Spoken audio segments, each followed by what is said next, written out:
And all new at 6, a proposed settlement in the Brookside policing for profit scandal. The story that made national headlines is now central to a federal class action case brought by 4 drivers who say they were targeted in an aggressive towing and ticketing scheme.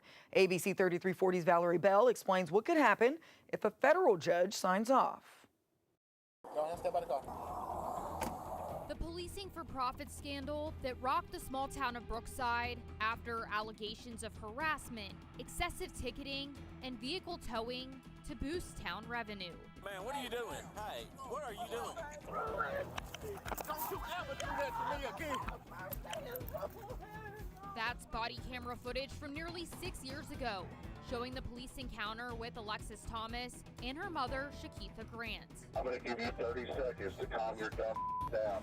And if you don't calm down, I'm going to put you in a psych ward. They are 2 of 4 named plaintiffs in a federal lawsuit against the town of Brookside, a lawsuit that is now poised to become a class action settlement. My experience with Brookside was definitely something I wasn't expecting to go through. And it's still hard.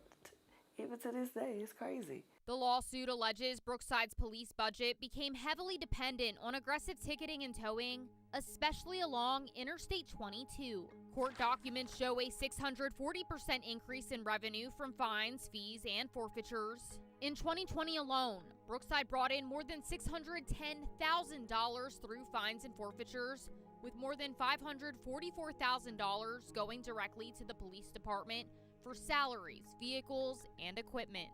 They are out here terrorizing people, and they thinking it's funny, but you are here to protect and to serve, and the people that are here to do that should not take pleasure in your pain. Now there's a proposed $1.5 million settlement. Attorney Jaba Titoshvili with the Institute for Justice represents the plaintiffs. Policing is supposed to be about justice and supposed to be about doing right by the community.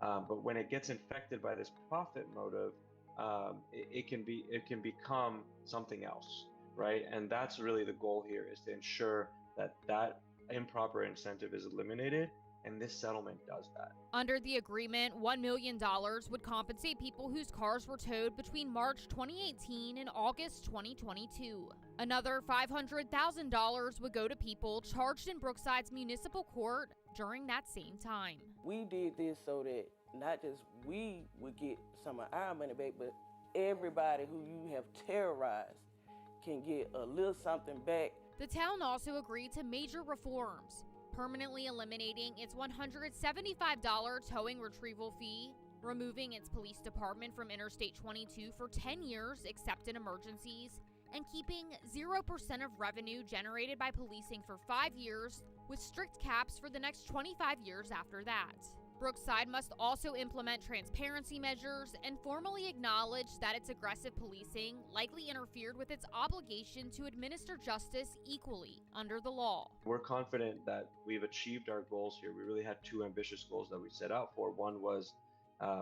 monetary relief for the people that have been impacted, but also the systemic change that will make sure that those people and others won't be impacted similarly in the future. For Grant and Thomas, it was never just about their own case.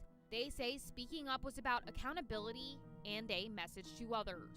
Don't be afraid to get you a lawyer and get it in order. I'm just glad that they're not able to do any of those things to anybody anymore. To say the least, I'm very proud of what we have done to change how the police officers are able to take in their revenue. The proposed settlement now heads to federal court, where a judge will decide whether it moves forward. If it receives preliminary approval, eligible drivers will be notified about how to file a claim. David Hubbard, attorney for Brookside, confirms the town is in agreement with the settlement terms. In Brookside, Valerie Bell, ABC 3340 I-Team.